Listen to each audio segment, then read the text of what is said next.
Improve your English with student daily routine. Most students imagine that English improvement depends on special materials, advanced classes, or expensive courses.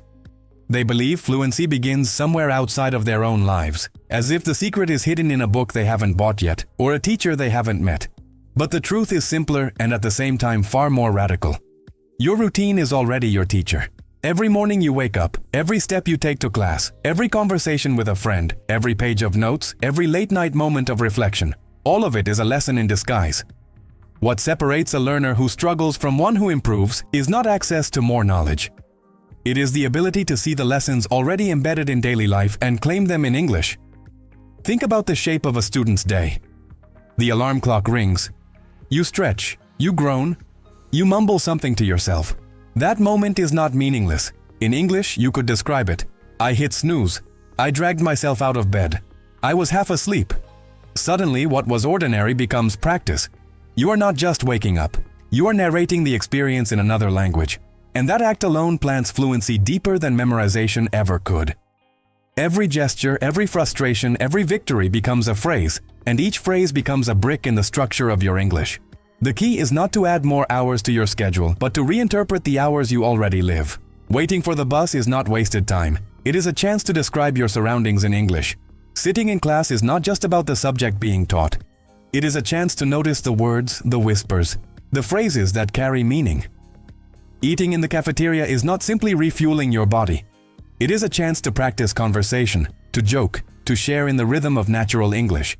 At night, when you review the day, you are not only preparing for tomorrow, you are rehearsing fluency, giving shape to your identity in a language that reaches beyond borders. This is why routine is not a prison, as many students feel, but a hidden map. It repeats itself every day, and because it repeats, it offers infinite practice. The very predictability of waking, eating, studying, and sleeping becomes a structure strong enough to carry your English growth. And unlike artificial study drills, this practice is alive. It has emotion. When you say, "I'm exhausted," after hours of work, it is real. When you sigh, "I barely made it to class," it is honest.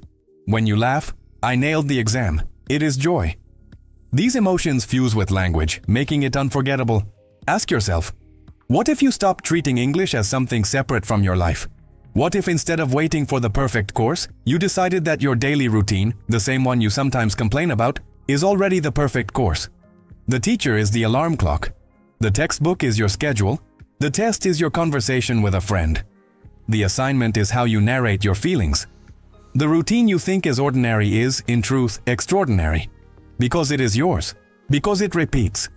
Because it offers endless practice if only you choose to speak it, think it, live it in English. This is the shift. Fluency is not built in distant classrooms or imagined futures. It is built in the quiet and noisy details of today. Your routine, when you see it clearly, is not holding you back.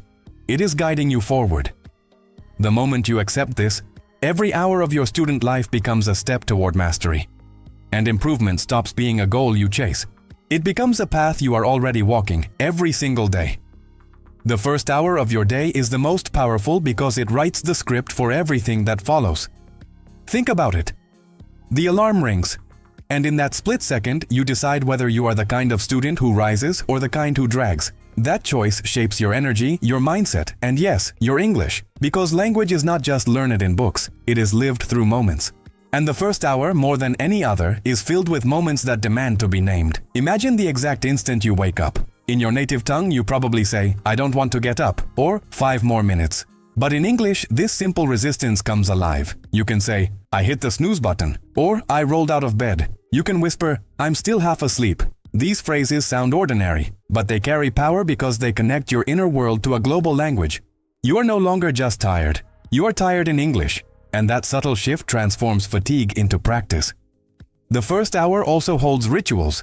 Maybe you splash water on your face. You can phrase it as, "I freshened up." Maybe you prepare coffee, muttering, "I need my caffeine fix." Maybe you scroll through your phone and confess, "I wasted time on social media." Each action, when expressed in English, stops being empty. It becomes a building block of fluency.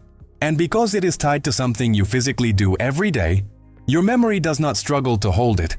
Your body repeats the action, and your mind repeats the phrase, until both become one. Breakfast is another lesson in disguise. Think about how many times you have said, "I had bread," or "I drank juice." Now imagine describing it with the natural flow of a native speaker. "I grabbed a quick bite." "I skipped breakfast." "I'm starving." "I had a hearty meal."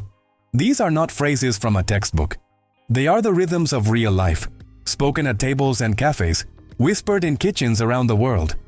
To practice them while you eat is to anchor your fluency in the most human of needs. And then there is the rush. Every student knows the frantic pace of trying to leave on time. You might say, "I was running late," or "I barely made it." You can laugh, "I forgot my homework again," or sigh, "I missed the bus." These phrases are alive with stress, humor, and frustration. And precisely because they are emotional, they stay in your mind. English is not a lifeless subject in these moments. It is your companion, describing the chaos you already feel. But the first hour is not only about actions, it is about identity. How you narrate your morning in English reveals who you believe yourself to be. Do you say, "I managed to wake up early"? That suggests discipline. Do you admit, "I overslept again"? That reveals honesty. Do you affirm, "I'm ready for the day"? That shows confidence. In this way, the language you use shapes not only how others see you, but how you see yourself. Fluency becomes self-definition. The truth is, if you capture the first hour in English, you do more than practice vocabulary. You set the tone for the entire day. You train your brain to switch naturally into another language. You remind yourself that English is not separate from your life. It is your life, described differently. And once you do that, the rest of the day follows with ease, because you began not as a student who studies English, but as a student who lives in English. So ask yourself, tomorrow morning, when the alarm rings, what story will you tell? Will you just drag yourself through the motions? Or will you narrate those motions in a language that opens doors beyond your classroom, beyond your country, beyond your routine? The choice is yours. The first hour shapes the language, and the language shapes you. Most students see school as a building, a timetable, a list of subjects, but in truth, school is a stage. Every classroom is a set, every teacher is a director, every classmate is a co-actor, and every conversation is a line in a script that you rehearse and perform daily. If you want to improve your English, you need to stop seeing school as a rigid institution and start seeing it as the biggest stage you have for practicing language in real life. Think about the classroom. The teacher asks a question, and the air fills with hesitation. Some students hide, hoping not to be called. Others try to answer, fumbling through half-finished ideas. But in English, this entire performance is alive with expressions. When you don't understand, you say, "I'm not following you." When you hesitate, you whisper, "I'm not sure, but..." When you guess, you shrug, "I'll take a shot at it." These lines are not academic theory. They are survival phrases, performed in the theater of the classroom. And every time you use them, you are both learning English and rehearsing confidence. Now picture group projects. They are often chaotic, filled with negotiation, compromise, and sometimes frustration. Yet this chaos is rich in language. You say, "Let's brainstorm." Someone insists, "We need to stay on track." A teammate objects, "That won't work." And when the plan succeeds, you celebrate, "That was a good call." Each of these phrases is natural, authentic, and tied to action. You do not memorize them, you live them, because group work demands them. School in this way becomes less of a lesson and more of a rehearsal space for fluent, collaborative English. Even hallway conversations are part of the stage. Quick greetings like, "What's up?" or "How's it going?" replace formal scripts from textbooks. A friend tells a story and you interrupt, "Cut to the chase." Someone brags and you mutter, "He's full of it." These are not lines a teacher assigns. They are the improvisations of daily life, and they are more valuable than any grammar rule. Because in the hallways, you are not just practicing language. You are practicing timing, humor, and the rhythm of real conversation. And what about the performance of taking notes, of raising a hand, of asking for help? Each one carries its own set of English phrases. Could you go over that again? Can you clarify? I didn't catch that. These are the lines of students everywhere, repeated across cultures, across classrooms. To practice them in English is to join a global performance, to step onto a stage shared by millions of learners who face the same confusion and reach for the same clarity. Ask yourself, how do you see your school? Is it a prison of rules? Or is it a stage where you are given the chance to perform in a new language every single day? When you change your perspective, the walls transform. The whiteboard becomes a backdrop. The homework becomes a script. The classmates become partners in dialogue. And suddenly, every moment at school is no longer wasted. It is practice. It is fluency being rehearsed in real time. This is the power of reimagining school. It shifts from being a place you endure to being a stage you embrace. And once you step fully onto that stage, you stop being afraid of making mistakes. Because mistakes are not failures on a stage. They are part of the performance. They are what make the act real, human, and unforgettable. And in English, every mistake is another rehearsal, another chance to strengthen your voice, another line added to your growing script of fluency. School is not just a place. It is the theater of your becoming. And every day you walk through its doors, you are not just a student. You are an actor, a speaker, a storyteller. To improve your English, you only need to step onto the stage and play your part. The classroom might be the official space for learning, but the hallways are where the real language lessons take place. They are loud, unpredictable, chaotic. They echo with laughter, whispers, inside jokes, arguments, and quick greetings. And inside this noise, if you listen carefully, you will find some of the most natural, authentic English you will ever hear. Hallways are not interruptions to learning. They are the living proof that fluency is built in the unscripted moments of life. Picture the scene. The bell rings, the doors burst open, and suddenly hundreds of students flood into the corridors.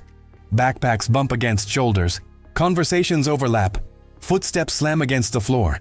In this rush, you hear short, sharp phrases. What's up? Catch you later. Long time no see. These expressions are not polished. They are raw, fast, impulsive. They are the heartbeat of everyday English. When you start to use them, you stop sounding like a textbook and start sounding like someone who belongs. Hallway conversations also teach the rhythm of interruption.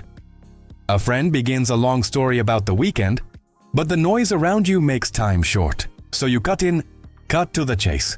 Another classmate makes an exaggerated claim, and without thinking you reply, "You're full of it." These phrases are not planned. They emerge from the urgency of the moment. They show that fluency is not only about knowing words, but about responding instantly, with timing that feels alive. The noise of the hallways also creates misunderstandings, and those misunderstandings are opportunities. You hear something unclear and you lean closer. "Sorry, I didn't catch that." Or your friend speaks too quickly and you admit, "Wait, I'm not following you." In these seconds, you learn that English is not about perfection. It is about adjustment, about asking again, about keeping the conversation alive despite confusion. Every time you say these lines, you are not failing. You are rehearsing the resilience that makes real communication possible. Even the smallest exchanges carry power. Someone waves as they pass and shouts, "See you." Another mutters, "Don't push it," when teased. A group laughs and one says, "No hard feelings." Each fragment is a piece of culture, a shard of identity, a way of speaking that cannot be taught in silence. To walk through the hallways is to walk through a storm of living language, and if you open your ears, you will absorb more than you realize. Ask yourself, how many of these hallway lessons have you ignored because you thought learning only happens inside the classroom? How many quick greetings, half-heard jokes, or unfinished sentences could have been practiced if you had chosen to pay attention? Fluency does not wait for quiet. It thrives in noise. It grows in the messy overlaps of voices, in the background chatter, in the rush of footsteps. The truth is, hallways are not just spaces between classes. They are bridges between people. And bridges are built with language. To improve your English, you must step into the noise instead of escaping it. You must listen, mimic, risk, and reply, even when the world is rushing past. Because inside that rush, inside that chaos, inside that living soundtrack of student life, you will find the phrases that make you sound real.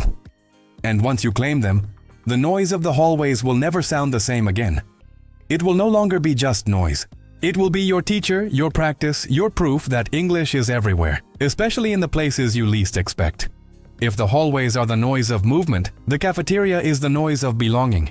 It is the one place in school where the energy shifts from rushing to sitting, from surviving to sharing. And in this pause, when trays clatter and voices rise in overlapping laughter, English reveals itself in its most human form, through food and friendship.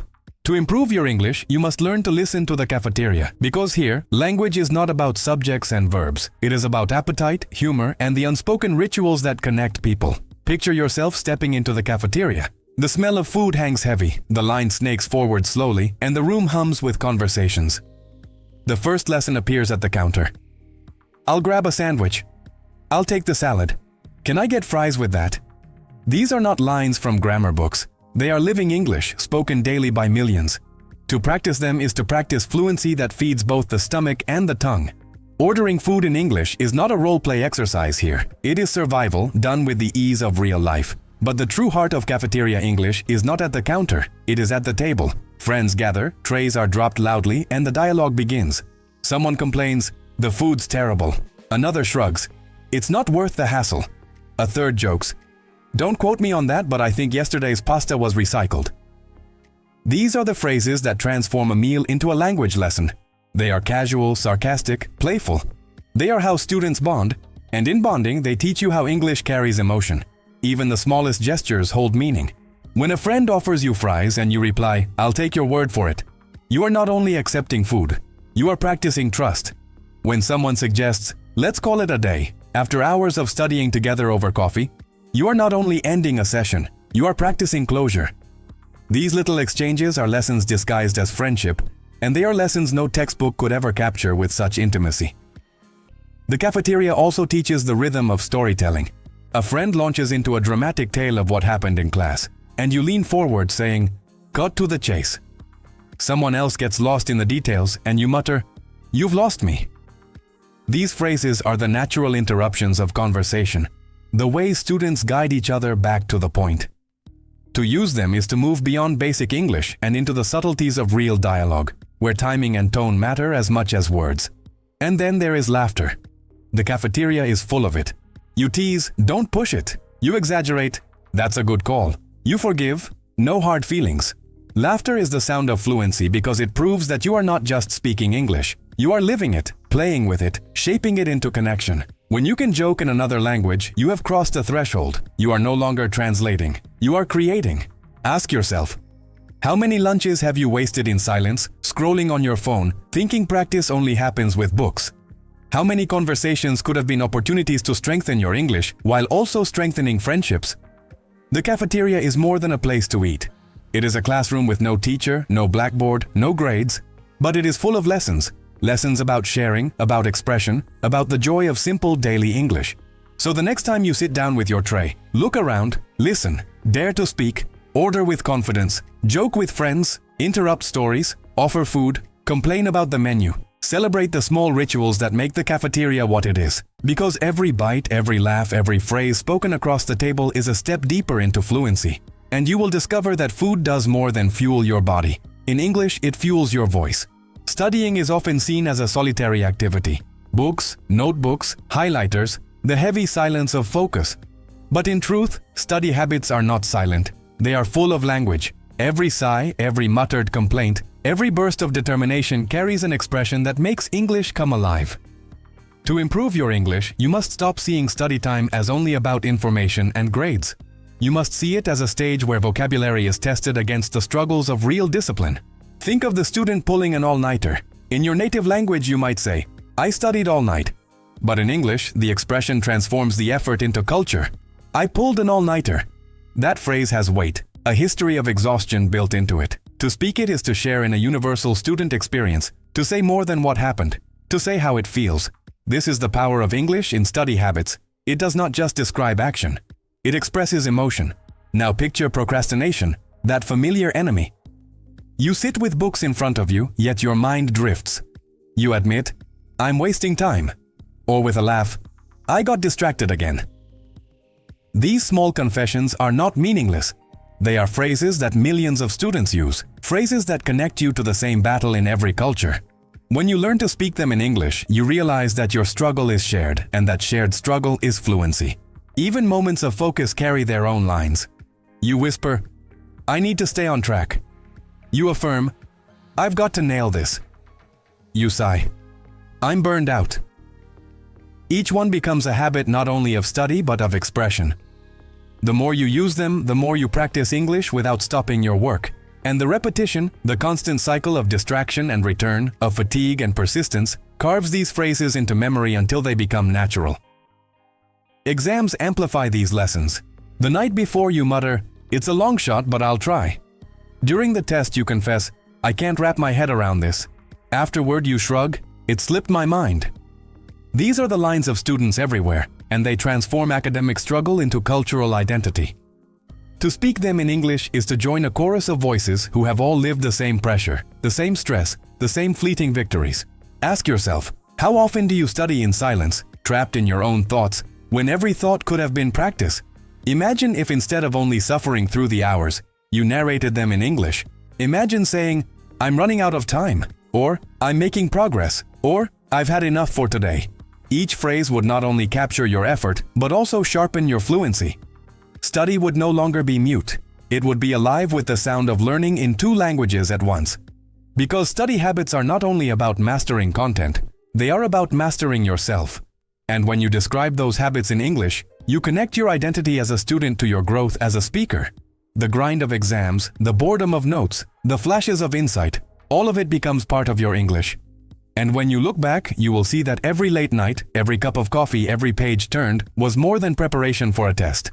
It was practice for the voice you are building, the one that will carry you beyond school, into the world. When the final bell rings, most students think the learning has ended. But after school is when the richest lessons often begin. Because it is in freedom, in choice, in the activities you pursue for yourself, that English takes on its truest form. After school is where language expands, where vocabulary stretches into hobbies, jobs, passions, and friendships that shape who you are becoming. Sports are one path. On the field you shout, "Pass it," or "Good call." You complain, "That was out of bounds." You celebrate, "We nailed it." These expressions come not from textbooks but from sweat and energy, from the urgency of the game. To practice them is to practice fluency that is tied to adrenaline, to teamwork, to belonging. Sports turn English into movement, into action shouted across fields and courts, etched into memory through victory and defeat. Part-time jobs are another. Behind a counter you greet, "How can I help you?" When frustrated you admit, "It's out of my hands." After a long shift you confess, "I'm dead tired."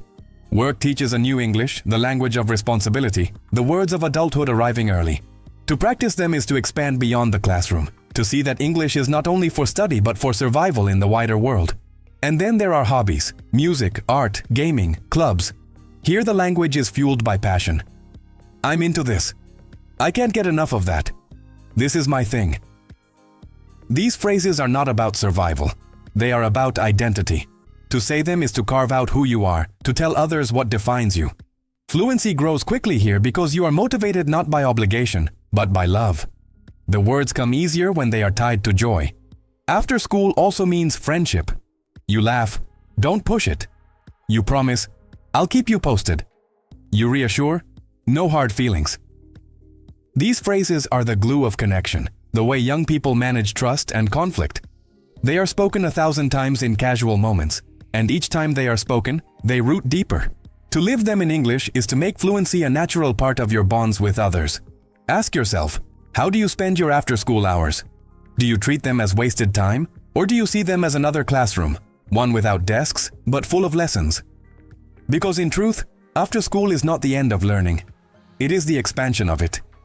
It is where English stops being a subject and starts being a life. Evenings are quieter. The energy of the day settles, the rush slows, and students retreat into themselves. But in this calm, English offers perhaps its most powerful practice. Because the evening is the time for reflection, for reviewing what has been done, and for preparing what comes next. It is in these softer hours that language becomes intimate, honest, and transformative. Picture yourself at a desk, books open, the lamp casting a circle of light in the darkness. You sigh, "I'm wrapping up my assignments." You admit, "I need to recharge." These are not grand declarations. They are small truths, spoken in English, and in speaking them you link your inner state to another language. That link deepens fluency because it is tied not only to action but to emotion.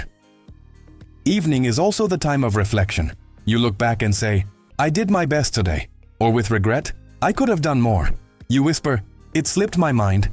These phrases carry the honesty of self-assessment, and when practiced in English, they train you not just to think but to feel in another language. Fluency is not memorization. It is the ability to confess, to acknowledge, to be real. And evenings give you that chance. Planning for tomorrow is another ritual. You set out your clothes, pack your bag, set an alarm. In English, these actions come alive. "I'm getting ready for tomorrow." Better safe than sorry. "I want to start fresh." Each phrase adds intention to preparation, transforming simple tasks into lessons in vocabulary and mindset. Even rest can be described in English. I'm calling it a day. I need to wind down. Time to hit the sack. These are the phrases that close the day, that carry you gently into sleep. They are casual, common, but when practiced nightly, they become part of your natural rhythm. Ask yourself, do you let evenings slip away in silence, or do you choose to narrate them? Because if you do, you will discover that the quiet of the night is not empty. It is full of practice, full of reflection, full of English waiting to be spoken. And when you learn to end your day in English, you do more than improve your fluency. You prepare your identity, your confidence, and your future. A student's daily routine may seem ordinary, predictable, even boring. Wake up, go to class, eat, study, sleep. But when you look closer, when you listen carefully, you see that each step is already teaching you English. Every alarm clock, every hallway joke, every cafeteria complaint, every late-night reflection is a lesson in disguise. Improvement does not wait for classrooms or teachers. It lives inside the repetition of your days. The truth is, fluency is not built in the extraordinary. It is built in the ordinary, repeated until it becomes second nature. And when you claim your routine as practice, you stop being only a student of English. You become a speaker of it, a thinker in it, someone who lives in it. The transformation happens not in a single moment, but in thousands of small moments, narrated day after day until they shape your identity. So look at your routine again. It is not a prison. It is not a chore. It is a gift, the foundation of your growth. To improve your English, you don't need to change your life. You only need to live it differently. To see each moment as practice. To let every sigh, every laugh, every confession become English. Because when you do, fluency stops being a dream. It becomes the story of your life, unfolding one phrase, one action, one day at a time. And that is the power of your student routine. It does not just organize your hours, it builds your future. Most students see the commute, whether walking, biking, riding a bus, or sitting in traffic, as wasted time. Minutes that drag on, a dull pause between home and school. But hidden inside this so-called empty space lies one of the richest classrooms you could ask for. Because the commute, in all its waiting, rushing, and observing, is a living stage where English can come alive in ways you've never imagined. Picture yourself on a bus, headphones in, watching the city roll past. In your native language, your thoughts drift without notice. But if you choose English, every observation becomes practice. The bus is crowded. I almost missed my stop. The traffic is insane today. These phrases are not just vocabulary. They are the soundtrack of movement, a way of turning the rhythm of your commute into a lesson that repeats every day. Waiting too has its language. Standing at a bus stop, tapping your foot, you mutter, "I'm running late." Looking at your phone, you whisper, "The bus is delayed." These frustrations are universal, and in English, they become shared experiences. Suddenly, you are not just a student in one place. You are part of a global community of commuters who have all spoken the same words under their breath, in different accents, across different cities. Even the act of watching others teaches you. You see a group of friends laughing and you think, they're having a good time. You notice someone rushing and you narrate, "He's in a hurry." You catch the sigh of a tired passenger and you phrase it, "She looks exhausted." Observation becomes translation, and translation becomes fluency. Your commute is no longer empty. It is full of phrases that match the world unfolding in front of your eyes. Ask yourself, how many minutes do you waste scrolling, numb to your surroundings, when those same minutes could have been practice? What if, instead of waiting for class to begin, you realized class had already started the moment you stepped outside your door? Because every step, every delay, every crowded bus is teaching you English if only you choose to listen. The commute is not a gap in your day. It is a hidden classroom. And the more you narrate it in English, the more those minutes transform from lost time into gained fluency. Improvement is not about adding more hours of study. It is about seeing that even the hours you thought were useless are, in fact, opportunities waiting for your voice. At the surface, routines look the same. Students everywhere wake up, eat, go to class, study, hang out, and sleep. But what makes your routine unique is not what you do, but how you name it. And when you choose to name it in English, something profound happens. Your routine stops being only a cycle of actions. It becomes a mirror that shows you who you are becoming. Language and identity fuse, and you discover that every phrase you speak is also shaping the person you are. Think about the small sentences you repeat every day. I'm exhausted. I nailed it. I'll try again tomorrow. These are not just descriptions. They are affirmations of identity. In English, they take on new weight because they are no longer habits of thought. They are choices, reflections, ways of telling yourself who you are in a language that reaches beyond borders. You're not just a student in one school. You are a speaker in a global world. Every student has moments of doubt. You forget something and say, "It slipped my mind." You face a challenge and whisper, "I can't wrap my head around this." These confessions feel small, but in English, they connect you to millions of others who have said the same words.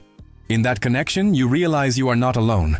Your struggle is part of a larger story, and English is the thread weaving it together. But routines also hold triumph. You push through late nights and affirm, "I got it done."